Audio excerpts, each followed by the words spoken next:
Bonjour à tous et bienvenue pour ce podcast. On accueille aujourd'hui Lucas Benavoli de benavoli.fr qui est spécialisé en santé et sécurité sur la partie vidéo, qui est en plus à l'heure actuelle étudiant, mais il le sera plus pour longtemps. Lucas, est-ce que tu peux te présenter un peu plus? Oui, bonjour à tous, bonjour Guillaume. Voilà, comme tu l'as dit, effectivement, je suis encore étudiant puisque j'ai 21 ans.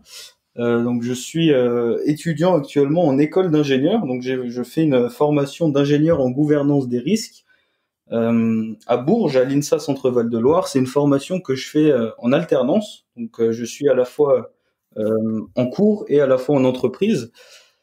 Donc c'est ce que je fais actuellement. Et avant ça, j'ai réalisé un DUT hygiène, sécurité, environnement en Alsace et que j'ai également fait en alternance.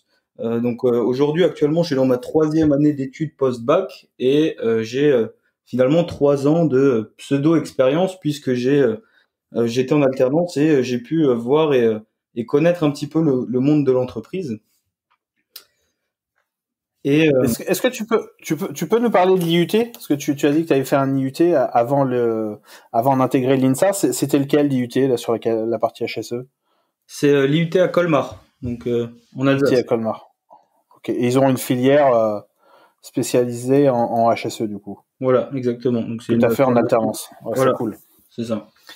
Bon, du coup, pour tous ceux qui nous écoutent, qui ont des jeunes qui veulent faire un IUT en alternance en HSE, Colmar est une option. Il y en a d'autres, mais en tous les cas, Colmar est une option. Et s'ils ont des questions, je pense qu'ils pourront te contacter. Tu seras probablement, tu seras te rendre disponible pour leur répondre. Bien sûr. Donc l'INSA et l'alternance. Du coup, toi, tu as tout fait en alternance. Voilà, c'est ça. C'est ça. Ouais, sacré parcours. Tout fait en alternance. Alors pourquoi l'alternance? Alors pour moi, avant l'alternance, c'est vraiment un moyen de découvrir, simplement de mettre un pied dans le monde de l'entreprise, comprendre un petit peu les enjeux d'une entreprise, comment elle est structurée et savoir vivre avec cette entreprise-là. Donc ça permet vraiment d'avoir une première approche et de découvrir ce milieu-là.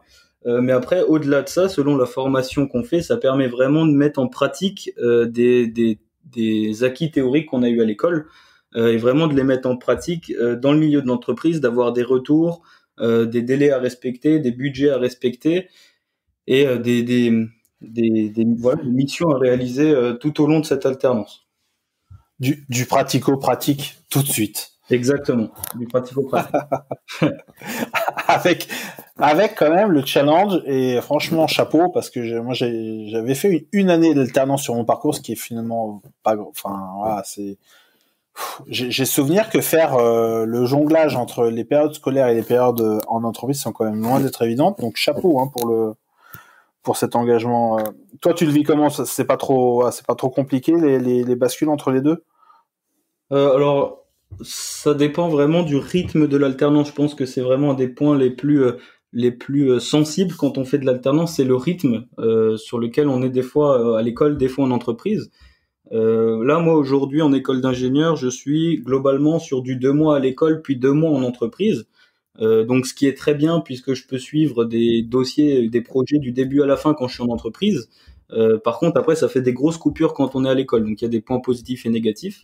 Et avant, à l'IUT, j'étais sur un rythme qui était de 1 mois à l'école et 1 mois en entreprise. Et je sais aussi que sur différentes formations, différents cursus, on retrouve parfois une semaine à l'école, une semaine en entreprise, ou quelques jours à l'école, quelques jours en entreprise. Donc vraiment, ça dépend des formations. Moi, je pense qu'une longue période en entreprise est bien plus intéressante que d'avoir des coupures toutes les semaines ou toutes les 2 semaines. C'est vraiment intéressant pour suivre des projets et vraiment se familiariser, apprendre à connaître les gens, surtout en sécurité, c'est très important, s'intégrer et appréhender un peu l'entreprise et les personnes qui sont dans cette entreprise. Ouais. Ouais, et là, il te reste encore une toute petite année et demie, finalement. Avant ton diplôme d'ingénieur. Il me reste encore 2 ans après cette année. Donc, on est plus sur du 2 ans et demi pour l'instant. Ouais, c'est le temps de claquer des doigts, ça. Voilà. Hop! Bon, ok, 2020, c'était compliqué. 2020, ça va aller mieux. 2020, 2021, 22, 23. Bon, t'es pas loin. Et puis dans 10 ans, tu te diras, waouh, en fait, c'était c'est passé le temps de tourner une page. Bah ouais. Bon, en tout cas, Lucas, si tu es aujourd'hui avec nous sur Prévenir s'échanger, c'était pour qu'on présente ton activité que tu réalises sur benavoli.fr, ton site internet. Aujourd'hui, est-ce que tu peux nous dire quels sont les services que tu offres et qui sont un peu peut-être... Ouais, non, ça c'est un peu confidentiel, on n'en parlera pas, mais qu'est-ce que tu offres principalement? Alors moi aujourd'hui, ce que j'ai voulu faire à travers cette activité là que j'ai lancée depuis à peu près un an, j'ai voulu vraiment me développer dans la communication en prévention des risques, parce que d'après mon vécu, d'après les retours que j'ai eus, c'est souvent ce qui pêche un petit peu dans les entreprises. C'est que aujourd'hui il y a une réelle prise de conscience qui s'est faite en matière de prévention. Donc on a des actions qui sont mises en place, des budgets, enfin des investissements qui sont faits. Il y a beaucoup de choses aujourd'hui qui sont faites sur la prévention. En revanche, sur la communication, on n'est pas toujours très bon et c'est souvent ça qui empêche d'avoir des résultats visibles, des résultats concrets, puisque ça sert à rien forcément de faire une action avec un énorme budget si au final on n'a pas de retour parce qu'on n'a pas communiqué, c'est un petit peu dommage. Donc mon activité là, elle s'axe vraiment sur ce sujet-là, sur la communication en prévention des risques. Et donc j'ai commencé à proposer différents services, notamment la vidéo de formation ou d'information pour les entreprises, puisqu'aujourd'hui on sait que le digital prend une place très importante dans nos vies, mais aussi dans les sociétés, dans les entreprises. Et pour moi, c'est extrêmement important de communiquer. Et pour l'instant, essentiellement par la vidéo. Après, il y a différents moyens de communiquer, mais pour l'instant, essentiellement sur la vidéo. Ok. Et du coup, ça marche comment c'est quoi le principe de fonctionnement là de ton offre? Alors, il y a différents types de fonctionnement. Il y a soit des vidéos sur étagère sur mon site internet, donc qui ont déjà été créées, qui peuvent être louées, achetées ou consommées via un abonnement qui peut être mensuel, annuel ou à vie. Donc voilà, donc ça c'est des vidéos sur étagère. Mais ce qui est le plus intéressant, je pense, c'est la création de vidéos sur mesure. Donc c'est ce que je propose aussi à côté pour la vidéo justement. Et donc ces vidéos sur mesure, elles sont intéressantes dans la mesure où on peut absolument tout créer, tout imaginer. Vraiment, on n'a aucune limite dans ces vidéos-là. On peut représenter de A à Z, je sais pas, un entrepôt d'une entreprise ou des risques très particuliers liés à une activité spécifique. On peut tout à fait l'illustrer et le représenter. Et c'est pour ça que la création sur mesure est parfois plus intéressante, parce qu'elle permet vraiment de s'adapter aux besoins, au public cible, comment on veut faire passer des messages, sur quel support ça va être, est-ce que c'est de la formation ou de l'information.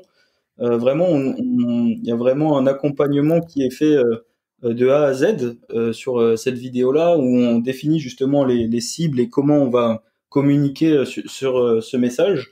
Et ensuite, il y a la création de la vidéo. Et à la fin, avec un petit retour d'expérience, des modifications si nécessaire, on analyse est-ce qu'il y a eu des résultats ou non. Voilà. Ok. Alors du coup, par rapport aux vidéos que tu as déjà produites et qui, admettons qu'on parle des vidéos qui sont déjà sur l'étagère, c'est quoi un peu les thèmes que tu abordes? Alors pour l'instant, les vidéos que j'ai sur étagère sont existent suite à des demandes que j'ai eues.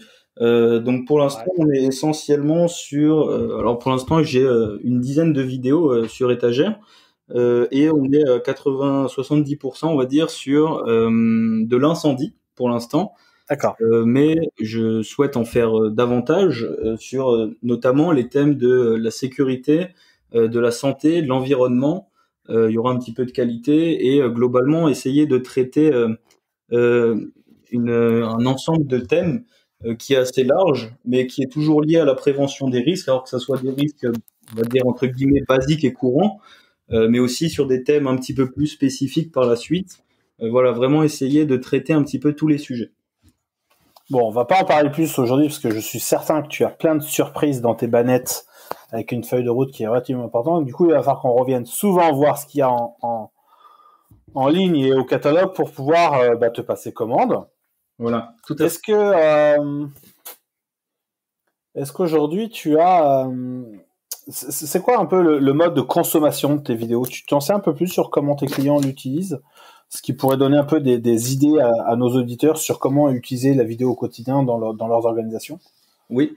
Alors aujourd'hui, d'après les retours que j'ai, les commandes que j'ai eues, on est sur une très très grosse consommation en formation. Donc souvent c'est utilisé par des organismes de formation, des responsables HSE, des préventeurs, n'importe, dans les sociétés ou des consultants, des indépendants, qui utilisent ces vidéos-là pour justement former et faire passer un message très clair, très précis et bien illustré en quelques instants pour pouvoir illustrer effectivement leurs propos.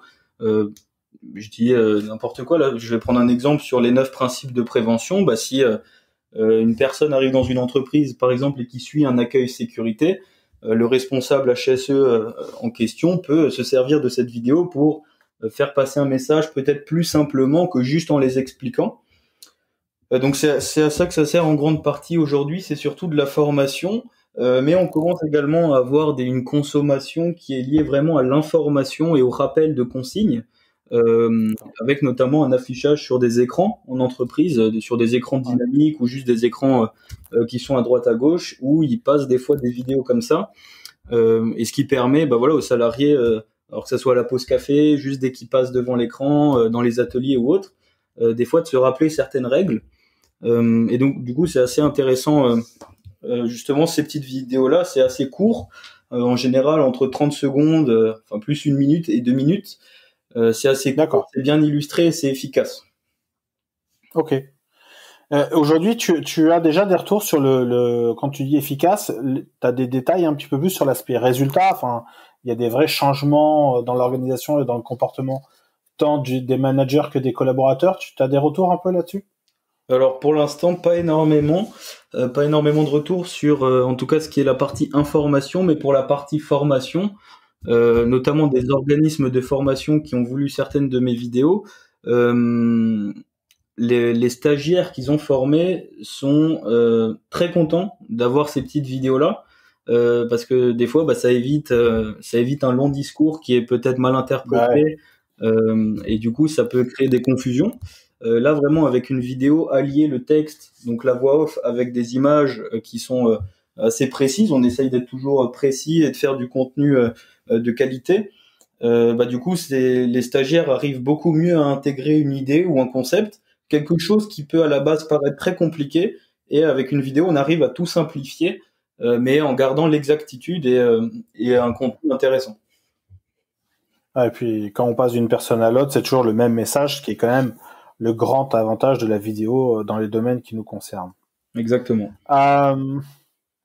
Donc tu nous as parlé des produits personnalisés, sur étagère, des produits qui sont personnalisables.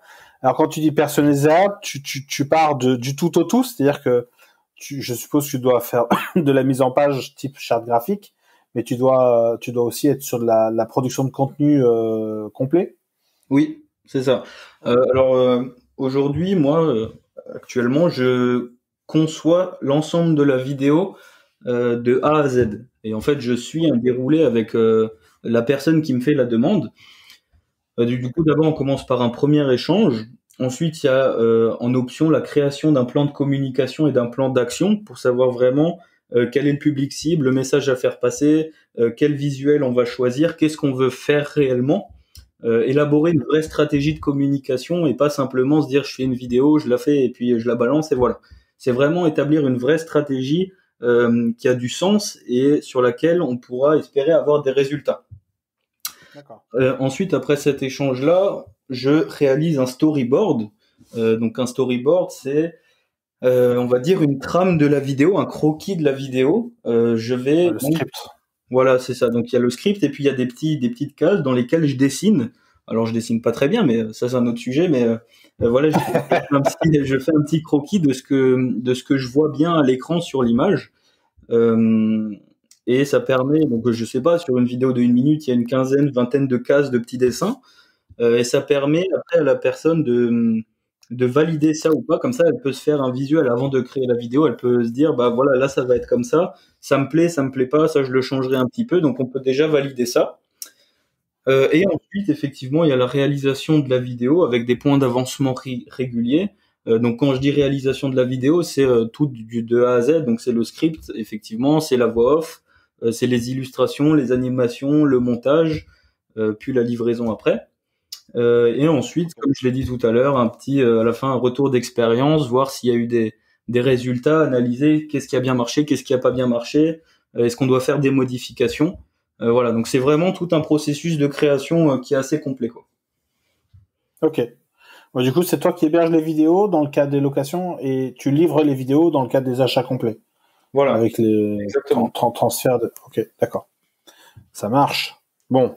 Du coup, si on a besoin d'une vidéo sur un élément pédagogique spécifique, Lucas est là pour répondre à votre besoin.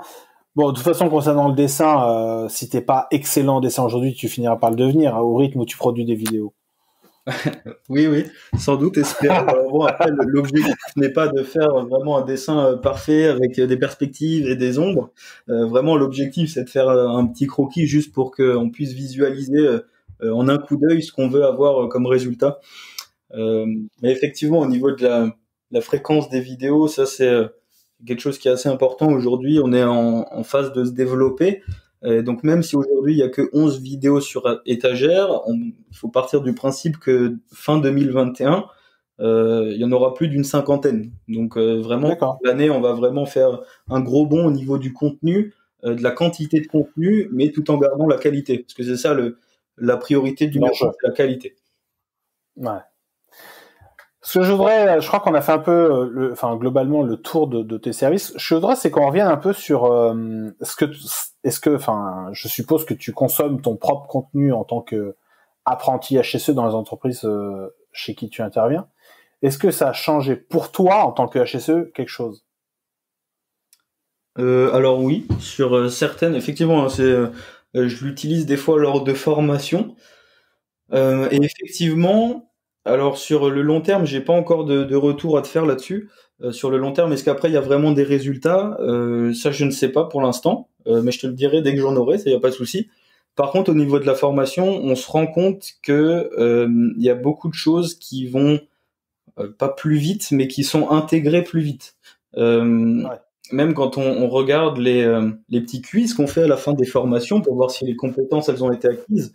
Il y a vraiment un changement entre le moment où c'est juste un formateur qui parle, des fois avec un PowerPoint, des fois avec d'autres supports pédagogiques, mais quand c'est un formateur qui parle et qui explique les choses, ou une vidéo, on n'a pas les mêmes résultats sur le quiz. En tout cas, donc à la sortie de la formation, il y a beaucoup plus de choses qui ont été intégrées grâce à la vidéo. Ça, c'est intéressant. Après, effectivement, il faut voir sur le long terme. Là, comme dit, pour l'instant, je peux pas te faire de retour, mais je t'en ferai un dès que j'aurai plus d'informations. Eh ben, tu nous contacteras, puis on refera un podcast sur le sujet. Je pense que ce sera un bon retour et un bon partage d'expérience. Est-ce que tu peux, parce que tu as quand même un triple statut particulier à l'heure actuelle, ça ne durera pas, mais est-ce que tu peux un peu nous parler du comment tu arrives à gérer le triptyque entre ton statut d'étudiant, ton statut d'entrepreneur et ton statut du coup de professionnel sur la partie santé sécurité. Comment est-ce que tu gères un peu ces trois en même temps là, parce que je pense que c'est un sacré challenge et ce qui m'intéressait en particulier dans ton profil, c'est quand même cette particularité là qui est que tu oses les trois en même temps, ce qui est quand même pas donné à tout le monde. Puis a priori tu t'en sors plutôt bien. Donc est-ce que tu peux nous en parler un peu plus? Oui, alors pas de souci. Et effectivement, comme tu l'as dit, j'ai très justement dit d'ailleurs, c'est vraiment un challenge que je me suis lancé il y a à peu près 3 ans. Donc c'était en 2018. En fait, j'ai eu un accident domestique assez grave, ce qui et souvent quand on me demande d'expliquer cet accident, les gens sont un petit peu oh mon pauvre, qu'est-ce qui t'est arrivé? Et souvent, moi, j'explique que c'était juste le meilleur moment de ma vie. Je vais t'expliquer pourquoi. Parce que, en fait, c'est vraiment cet accident-là, il m'a fait changer du tout au tout. Donc avant, j'étais au lycée, j'étais un petit peu un élève, voilà, on va dire moyen plus, mais j'étais un petit peu perturbateur, j'étais un petit peu perdu, je savais pas vers où je voulais aller, vers où m'orienter. Et du coup, j'ai eu cet accident qui m'a vraiment fait prendre conscience d'énormément de choses. Je me suis du coup lancé ce challenge après ça, puisque j'ai dû arrêter de faire du sport, j'ai dû arrêter mon activité de pompier volontaire, j'ai dû arrêter plein de choses et je voulais développer autre chose, un petit peu pour compenser au début. Et je me suis dit développer une entreprise et partir dans l'entrepreneuriat juste pour tester au début. C'est ce qui me semblait être le plus intéressant. Et donc c'est ce que j'ai fait. Et maintenant ça fait 2 ans que je suis auto-entrepreneur. Et c'était vraiment, comme tu le dis, un challenge, un challenge, pardon. Parce que Puis là, tu as signé pour encore 2 bonnes années et demie où tu vas faire les 3 en même temps. voilà, c'est ça, encore 2 ans et demi. Et effectivement, c'est pas toujours facile parce qu'il faut savoir, vraiment s'organiser et gérer son temps. Je pense que c'est vraiment une qualité primordiale quand on a ces 3 statuts, parce qu'on peut pas se permettre de perdre du temps sur certaines choses. On peut pas se permettre de mal prioriser, d'oublier des choses. Ça, on peut pas, parce que voilà, du coup, il y a les études où il faut avoir des bonnes notes, il faut réviser.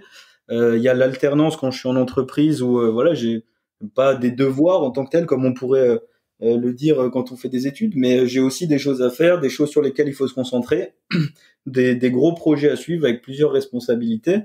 Et ensuite, à côté, il y a encore mon activité d'auto-entrepreneur, effectivement. Et voilà, effectivement, il faut savoir prioriser et gérer tout ça. Ouais, cool.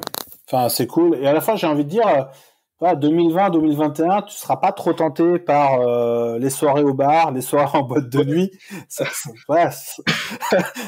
Dans ton challenge, ça tombe plutôt bien quand même. Ouais, exactement. Bon, de toute façon, je suis pas très soirée de toute façon de base, mais là, effectivement, il y a même pas de tentation, quoi. C'est encore plus simple.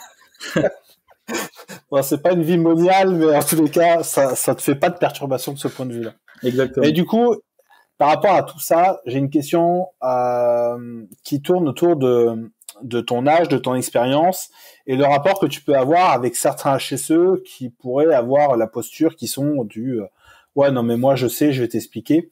Comment est-ce que ça se passe? Est-ce que tu as eu déjà des problèmes avec certains clients qui, du fait de leur expérience, te font sentir qu'ils vont t'expliquer? Comment ou pas du tout?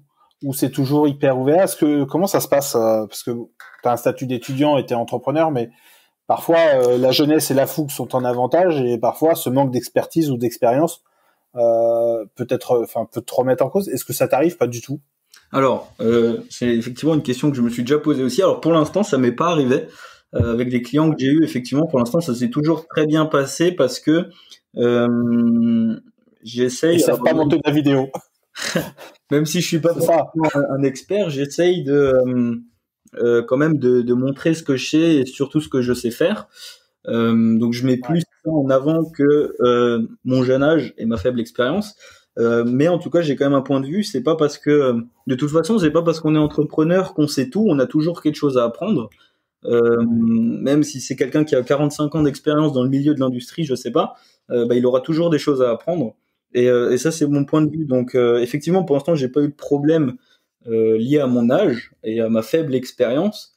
Mais si un jour ça devait arriver, c'est pas non plus dramatique, quoi. Je peux comprendre qu'il y a des c'est pas rédhibitoire qui sont face à ça et qui veulent pas forcément prendre des jeunes, même si des fois prendre des jeunes, on a un autre point de vue que des personnes qui ont plus d'expérience dans le métier ou autre, hein, mais c'est un autre point de vue vraiment, donc il faut l'accepter.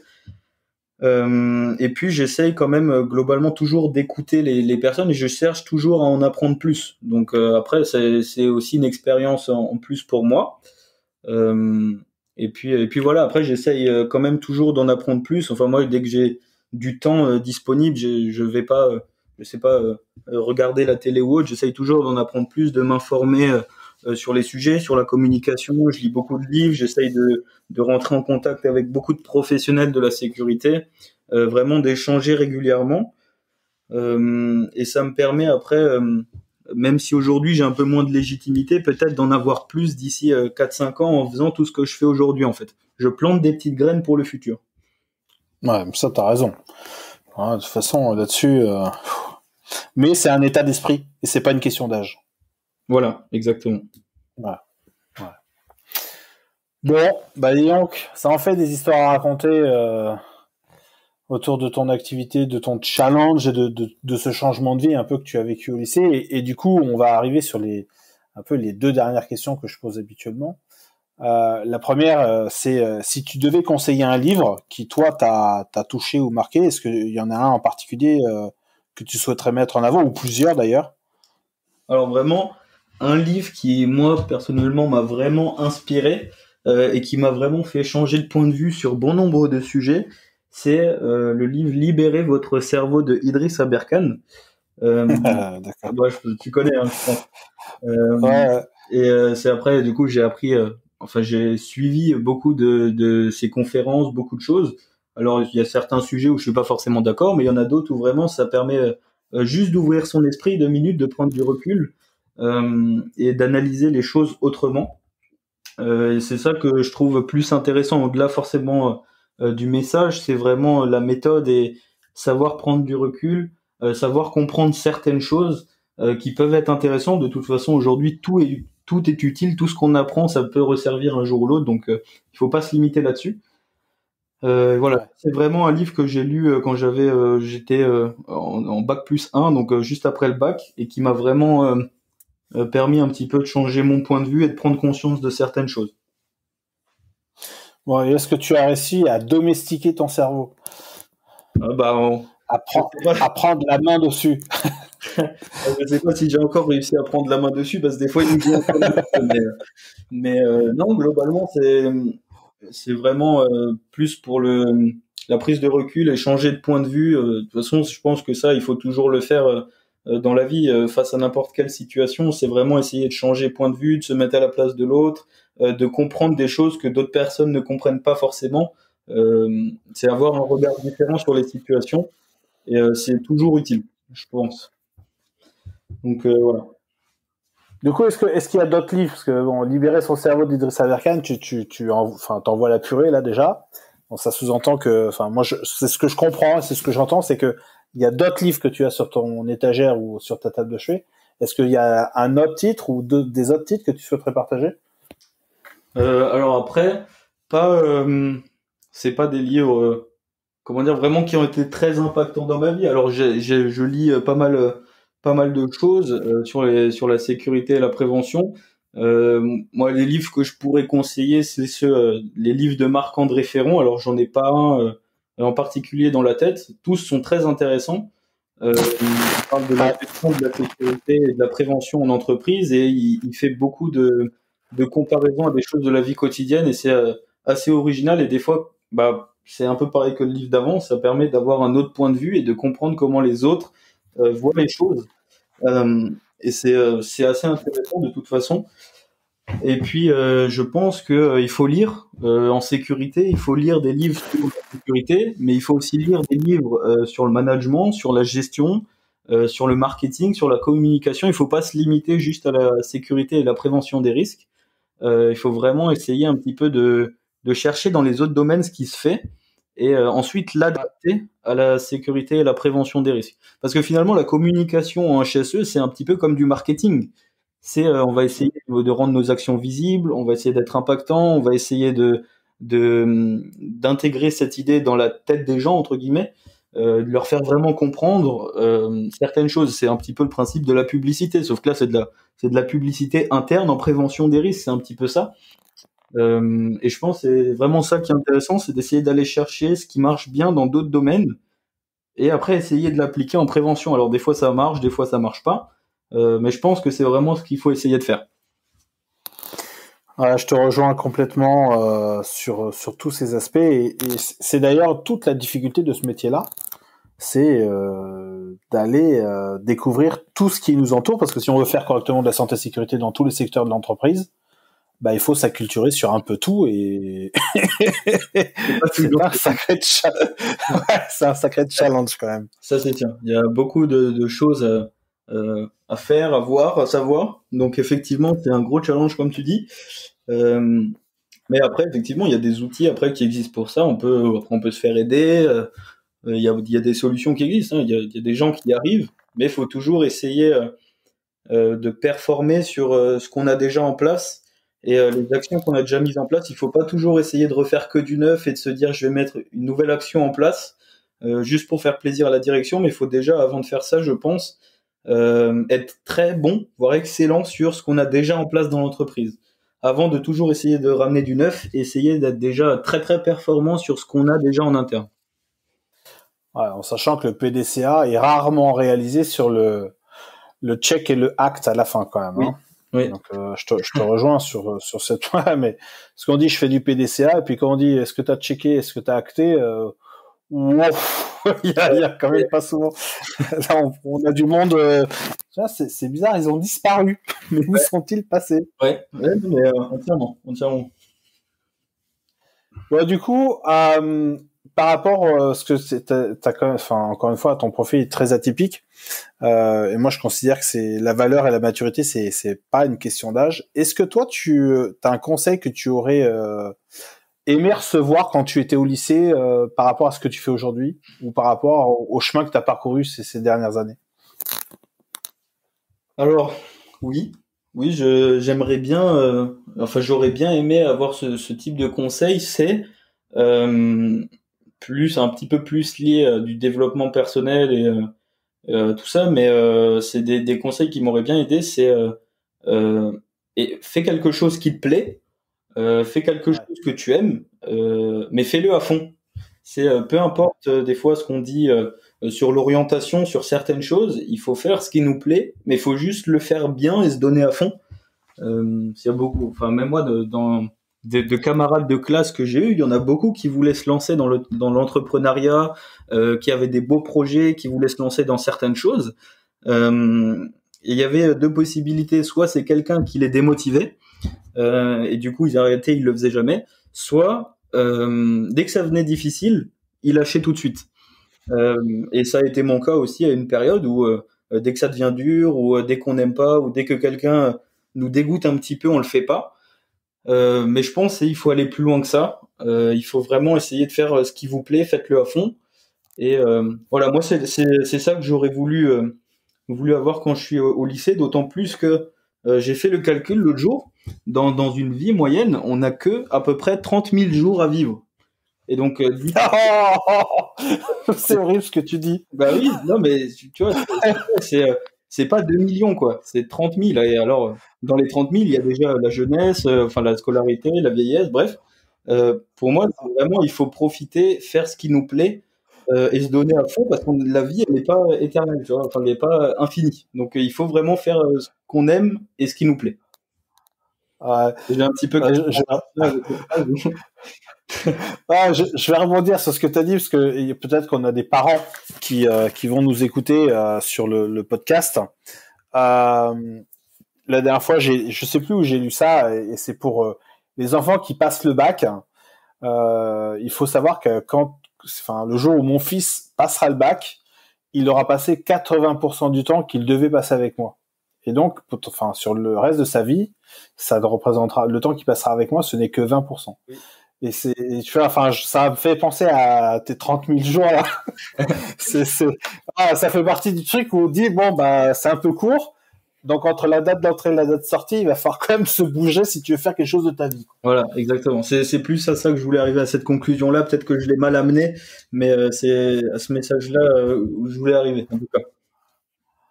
Bon, écoute, Lucas, encore un grand merci pour ce moment d'échange. Je vais mettre bien évidemment tous les liens, les références, les tags, les Marc-André, les livres, les machins. Je vais tout mettre ça là sur notre page. Pour ceux qui nous écoutent, il suffit d'aller sur la page de Prévenir s'échanger sur le podcast avec Lucas et vous retrouverez tous les liens. D'ici là, on vous souhaite à tous une bonne continuation, une très belle journée, une fin de journée, peu importe l'heure à laquelle vous nous écoutez aujourd'hui. Et puis on se retrouve sur le podcast. Et puis n'hésitez pas vraiment à aller voir ce que fait Lucas sur benavoli.fr. Et on vous souhaite à tous une excellente et belle fin de journée. À très bientôt. Et n'oubliez pas de prendre soin de vous. Exactement. Bonne fin de journée à tous. Bonne journée. Et puis à bientôt. Merci beaucoup, Guillaume. Merci, Lucas. À plus tard. À plus tard.